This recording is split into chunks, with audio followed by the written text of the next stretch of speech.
Alamin naman natin ngayon ang paghahanda ng mga pulis pagdating sa seguridad ngayong Semana Santa. Si Vel Custodio sa detalye live. Rise and shine, Audrey. Ngayon na ang huling araw ng pasukan ng ilang opisina at paaralan. Para sa mga babiyahe dito sa Commonwealth, marami nang dumadaang sasakyan at bahagyan ng bumibigat ang trapiko sa magkabilang linya.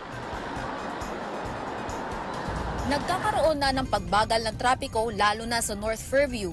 Nagsasagawa kasi ang Maynilad ng leak repair sa ilang bahagi ng kalsada.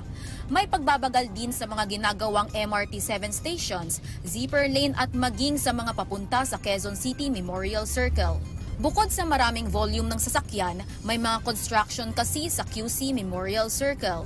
Good news naman para sa mga pasahero, kumonti na ang volume ng mga commuter na nag-aantay sa mga pangunahing sakayan kagaya ng Pilcoa.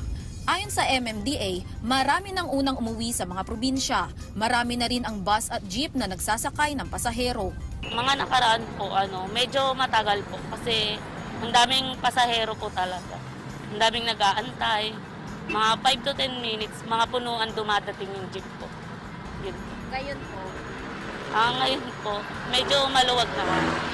Maraming jeep po yung bumabiyahe. Kasi nga po maraming nag-uuwian. Nababawasan yung mga tao sa Maynila. Napupuntang mga probinsya po. Nagpatupad ng istriktong pagbabantay ang MMDA laban sa mga lumalabag sa batas trapiko. Katulad na lang ng taxi na ito na sinubukan pang magbiting the red light. Kaya naman hinarangan na tinikitan nito ng traffic enforcer.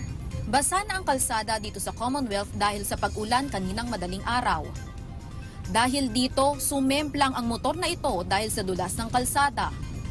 Ligtas naman ang driver, ngunit umiinda ito ng pagkirot sa bandang tuhod. Ahan ulit ang pag-ulan mamaya sa pagitan ng alas 9 ng umaga hanggang alas 2 ng hapon. Kaya para sa mga biyahe, magdala ng payong at kapote. Balik sa iyo, Audrey. Maraming salamat, Vel Custodio.